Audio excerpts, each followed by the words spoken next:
Welcome back to Top of the Grid, the podcast brought to you by myself, Scarlett Archer, and Amber Jones. Today, Amber's not here, but I've got a really exciting guest, Chris McCarthy. He's going to be telling me all about his journey from karting to commentary and his charity work he's done around epilepsy. Well, Chris, thank you so much for joining me today. I'm so excited to have a great conversation. Obviously, I've worked with you on the F1 Kids broadcast, which is the best broadcast, but we've got to take it right back to the beginning. So I know you started with karting, so can you tell me how you got into karting and about your karting days?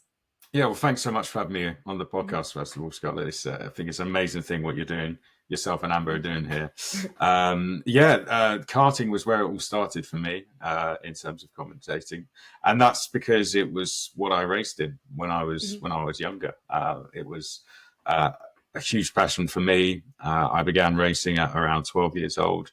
And like many kids coming through the karting ranks, the dream was for me was to be in Formula One. I started racing properly in 2008, and that was a great season for British fans in motorsport. And I was hugely inspired by Lewis Hamilton, and that for me was what I wanted to do. But my career came to an abrupt end through being diagnosed with epilepsy, and that happened in 2012. So I had to find a way to stay in the sport. I wasn't very good with using tools, so I needed to find a way to stay involved. And I just started doing TV and film at the time at college. I had a real passion for working in TV and film. I just loved the idea of making, being part of that process of making a film. And I thought that was where I was going to end up, to be honest, working behind camera. I loved assistant directing in particular, but we had all this access at my college to cameras. We were given the task of doing a live production. So pretty quickly after my diagnosis of my first seizure, really at the racetrack, I was back at my racetrack to thank the medical staff, thank the team. And I came up with this idea that, why don't I take the cameras that I've got access to at college and start filming the championship that I once raced in, because they never filmed the championship that I did consistently. It's amazing memories as well. Like, you want to be able to look back on it. So it's incredible that, if there's actually footage of it for people to see and help them improve as well. Well, that was the idea. I had some really good races. I can't watch those back now. I'd love to show you them, but I can't. So the idea was let's give the people that I was racing with at the time those memories. So we started filming the races, and I had to find someone to commentate over them. So my dad just said, "Why don't you do it?" And I did, and I started to enjoy the commentating more than the filming aspect. So I decided to kind of pursue that, really.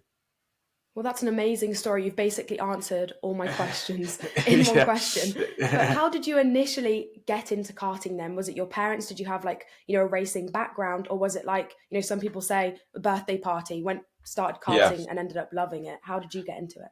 A friend of mine actually had a car, and he used to, take it down to Rye House, which is quite well known for where, Lewis Hamilton used to do a lot of training down there. And he took me down to have a go in it. I just stopped playing football at the time. I'd given up that dream of being a football player. I did a bit of martial arts, and I guess sports wise, I was a little bit lost as to what I wanted to do. I always wanted to keep doing something. And so I just went along for the day. To be honest, I was taken off track after 2 laps because it was, I was far too slow and I was well out of my depth. And I don't think I even had the right equipment on. We were given advice look, if you want to be in a car on this level, which was like a club championship, you need to go and get some practice first. And so I said to my dad, look, this karting thing, I really want to do it. And so my dad found a track called Revolution Karting, I believe it was called, and it's down in Mile End in London.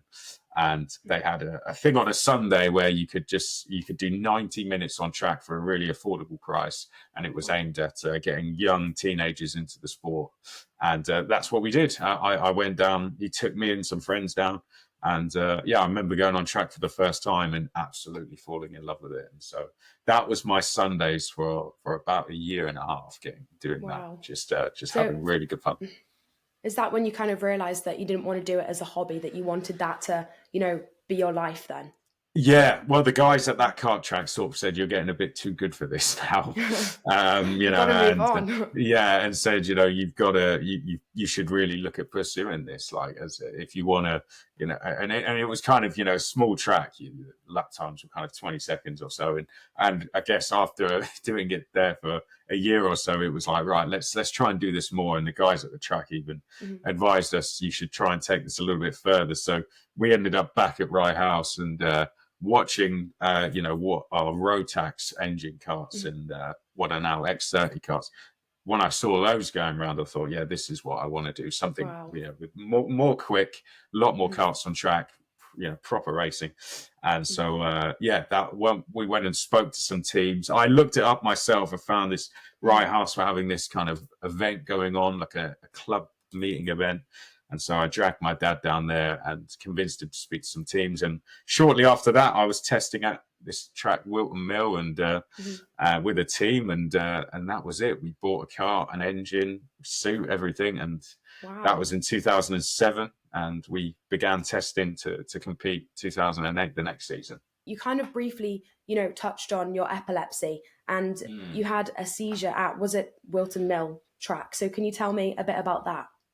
No. So it was that was in 2012. So I'd done a few seasons in karting, with some success. We won a couple of championships, and 2012 we were looking to try and progress into sort of single seater racing, and then we were had agreed that would be kind of my final season of karting.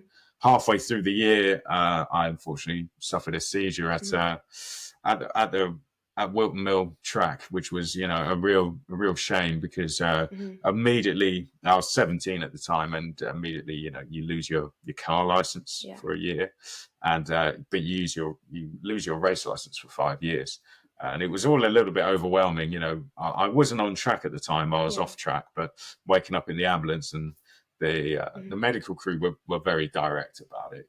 Once I'd come to my senses and just said, you're not going to be able to race for 5 years. So that was pretty heartbreaking to take. The epilepsy stuff, I was kind of like, I'll deal with that after. It's more the not being able to race. I was incredibly disappointed with. But I was doing I was part of the Motorsport UK's academy at the time, and I guess going to them and saying, I'm not going to be able to race anymore was a little bit disappointing. It kind of any dreams I had of becoming a racing driver just came to a very, very quick stop. So it was a tough one to take, but it led me into what I do now. So I look back on it as almost it happened for a reason, I guess. So it was like a blessing in disguise, really. I'd say that's the best way to describe it. Yeah. So how did you end up getting into commentary? Because I'm guessing, the knowledge that you had from karting, being a driver, that's where you get the most amount of knowledge. You understand how they're feeling, as you're watching them. So I guess that really helped you. But how did you, make that leap from karting to commentary? Yeah, it was through. So it was through my epilepsy, really.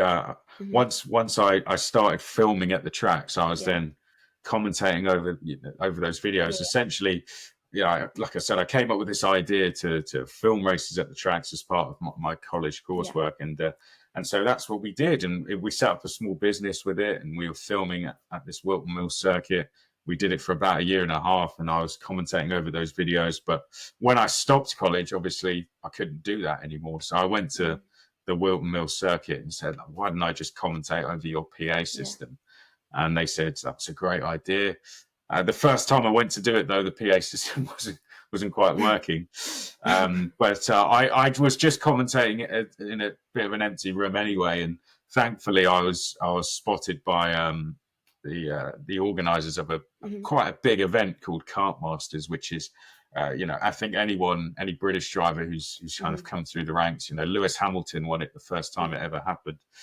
Where you fight for this thing called the GP plate. And if you win it, you get to run the GP plate for the next year. And they needed a commentator really last minute to do their event the next weekend. And it's never really happened since. But that year they just needed someone, and they asked me, do you want to commentate on Kart Masters next weekend, and I just said yes, like go for it. Just took the opportunity. And I was incredibly nervous doing it. I mean, I was so nervous when I turned up. No one had ever really heard me commentate before. I was completely winging it. But I just absolutely loved the whole weekend. And that weekend was where I knew I wanted to do it. It was like 500 drivers there, and I was just enjoyed the whole thing. Ollie Behrman was racing, funny enough. This was in 2014, and I think he finished 4th place in his race.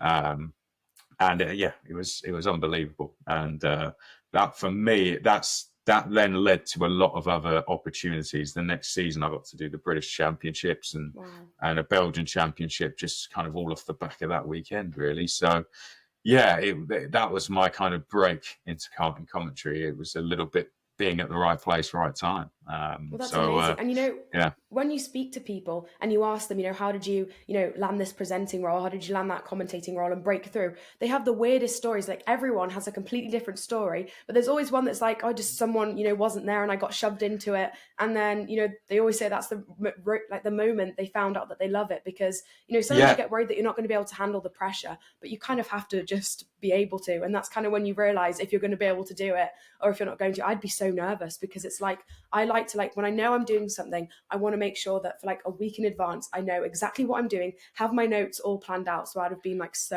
nervous. I mean, what did you do to prepare for that? Because it must have been so quick. To be honest, I just jumped into it. Just did it. Just jumped into it. I mean, I was so nervous. I remember going into the first qualifying sessions. I didn't turn the microphone on because I was so nervous, and the guys left me out on the balcony, and they thought that there was just a technical issue, which I made up. I was like, the microphone's not working, but that just brought me 20 minutes for them to change microphone unnecessarily. Or they just turned it on. I mean, I think they just turned it on and said, we forgot to turn it on. And but that gave me 20 minutes just to get my head together that I was actually going to do this. And then I started talking and away we went. But there was no way to prepare for it, really. These karting events have up to, like I said, there was maybe 400 or 500 drivers there. And so it was just like, let's just go for this and see how we get on. I guess it started to, when people started to recognize, a couple of people around the paddock said that, you're doing good. And that was when I started to settle down, really. But overall, it was just get through it, to be honest, and see what happens. I was enjoying the racing so much, though, that for me it didn't almost matter. I was just watching these races, enjoying them almost like a fan would. I'd watch those broadcasts anyway from home. So for me, it was like just doing that. You set up an amazing charity event called Setting Purple Sectors. So can you tell me a bit about that? So that was an event I set up last year with the Young Epilepsy charity. It was really good, really good event to do. Quite a challenging event, of course. It was an idea I went to the Young Epilepsy charity with. I decided when I got to a point in my career where I maybe had a bit of a platform to raise some awareness for epilepsy in motorsport, and I wanted to do something for epilepsy in general. And this was, I felt, a good opportunity. There'd never been an event that had raised money for epilepsy in motorsport before. And I guess you could say, why should there be? People with epilepsy cannot race. But I guess our theory was, if you can't race in it, then you can work in it, just like I've done. Definitely. And as we started There's so many other pathways as well. Like, if you have a passion for it, if you can't do the karting, it's a big industry, and you can use that passion in other places, for so many other things. Definitely. Yeah, precisely. And we sort of found as we started to do the event that people were coming forward, that we found, marshals, mechanics, and things like that people were involved in the sport that had it, that we didn't know about, people in broadcasting. And so I just went to the charity with this idea to do a sim race, and they really liked the idea, and with big thanks to them, the team at Simply Race, who hosted us, Alpha Live, all the broadcasting that we had, everyone that we had involved, we were able to put this together. Obviously, we needed team captains, Amber being one of those, and we had some fantastic team captains. Isaac is going to be on the Formula One grid this season, which was great. But our main objective for the event was we had one of the teams was we took a small selection of members from Young Epilepsy's Youth Voice Network, where they work with young people who suffer with epilepsy and give them some support. And the main objective of the event was to take a small group of their Youth Voice Network, put them in the race, and give them the opportunity to race with the likes of Amber, the likes with Isaac Hadjar, the likes of Jimmy Broadbent, and give them an opportunity that they will never otherwise be able to have, because they'll never be able to race on track as long as they're diagnosed, and it will that will be an opportunity that they would never otherwise be able, you can't really buy. So for them, that was the best success I think we had at the event, and we raised over £18,000 in doing it. Wow! Thanks to everyone who came. And we, in terms of just in general awareness, we gathered a lot. I think we were all very overwhelmed by the amount of support we had, and it's definitely going to be something we look to do again, 100%. One thing we really need to talk about, and we've not properly touched on, is F1 Kids. So how did you end up getting the role as lead commentator at F1 Kids? And also, have you found it difficult, like switching between, kind of doing commentary for younger people and doing one for adults? Because it is, difficult. You kind of have to explain things more. So have you found difficulty in that, and how did you land the role? Yeah, well, it was something, whilst I've been at F1 TV, I've been, blessed with being given really good opportunities, and this was one that came around really when I was there to take on F1 Kids. It launched obviously in Hungary, and then it was coming back and sort of being in full control with the guys at F1 TV. So they needed someone to take the commentary role, and they came to me and asked me to do it, and we absolutely wanted to take it on. I think it was Singapore was the first race we did, and it was a bit, obviously it was completely new for us going in, doing a commentary with myself and then yourself, Braden, and Zach. So as a team, it was just sort of trying to figure out how we were going to approach it, but I loved that challenge. We were all kind of like figuring it out together, I think. Like each time we did one, it was all getting smoother and like getting better. We were working better together.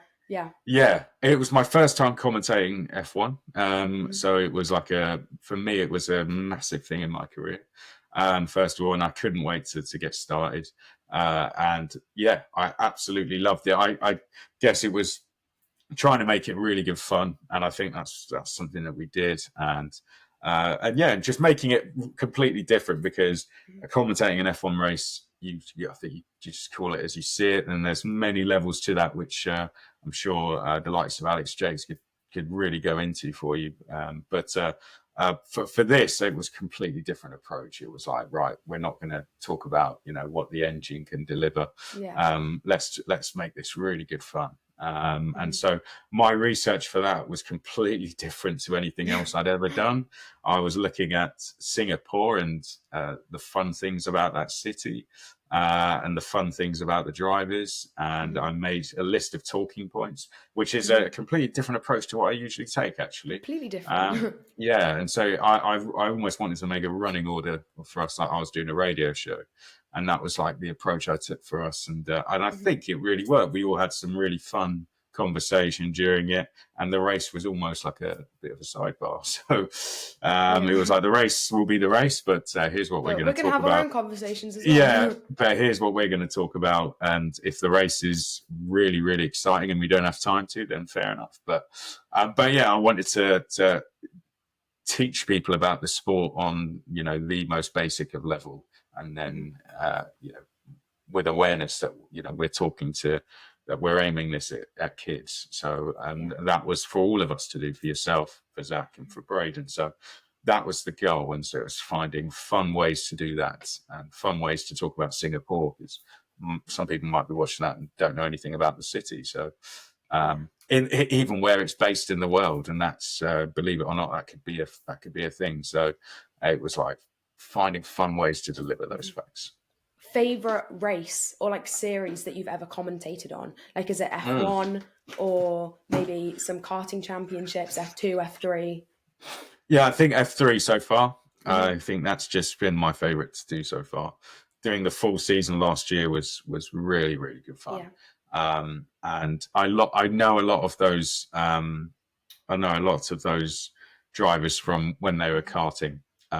So Leo Fornaroli, Gabriele Mini, in particular. Dino Beganovic. Like, I one of my first big breaks in karting was I got to do the FIA European Championships in 2018, and then that paddock was Gabriele Mini, Leo, Dino, Gabriel Bortoletto, all these guys. So it's kind of all the same people you see in F2 and F3 now. So still racing each other, and so that was the best for me, was doing that full season. And then obviously it's for people who didn't watch the championship, it went down to the final race of the season. We had 4 drivers who could have won it, and working out the points of that was incredibly stressful, but thankfully with Alex Brundle alongside, it was a lot easier, and the producing team we have. But me and Alex were just trying to follow it through, and in the end, it went to the last lap, last corner, and Leo Fornaroli made a move, and that won on track. It won in the championship in the most dramatic of fashion. So, it was just, that was the best moment for me of my career, and something I'll never forget. So, I absolutely loved it. Yeah. Most of the time, if it's like Formula One, who's going to win, because, there's usually like quite big gaps between people. So for it to be that close, near the end of a race, is so exciting because, it can go either way, really. Yeah. I kind of wish we were filming ourselves, because we both jumped back from the table, and we were like, and then afterwards we were just both in shock. We put the microphones down. We were like, I can't believe that actually happened. Like, that was crazy. Like, I've done, kart races that I've gone to last lap, last corner, but I've never done a full championship that's gone to the last lap, last corner. Never.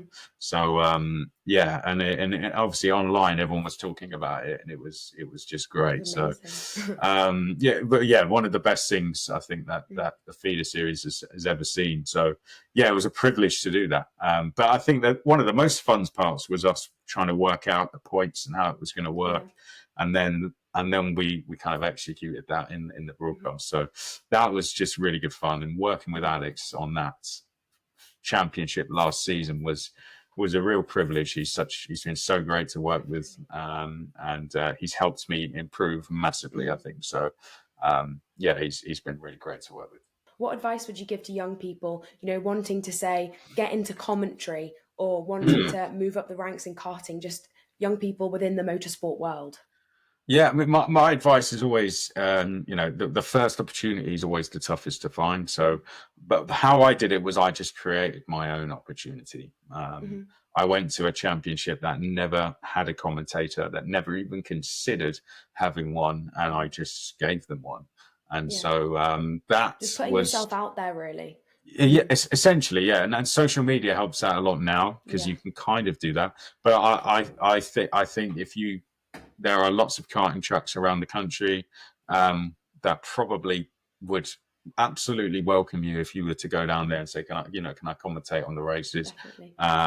Particularly if you enjoy that sport and you've had a little bit of experience.